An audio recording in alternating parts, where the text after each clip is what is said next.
南市政府响应世界无车日，推出着市民专属的优待，鼓励市民骑铁马坐府城。为着响应9月2日世界无车日，台南市政府交通局伫新营天国湖公园办骑脚踏车的活动，希望会使推广新营长手的铁马道，并且鼓励大家加使用无需要能源的交通工具。那可以让我们的这个交通的这个拥挤情况能够更好，而且可以让城市的这空气污染的这个情况可以降低。那也希望市民朋友这个多多来响应。世界无车日除了推动骑脚踏车以外，市政府嘛推出市民专属优惠，鼓励市民踊跃申办市民卡来助救公共的脚踏车。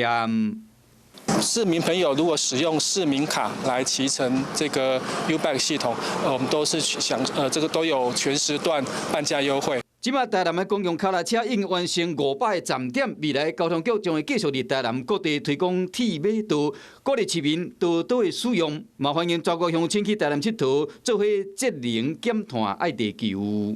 Hello， 我是蒋欣梅。想要抢先掌握最及时的新闻资讯吗？赶快订阅、按赞、开启小铃铛，锁定华视新闻 YouTube 频道。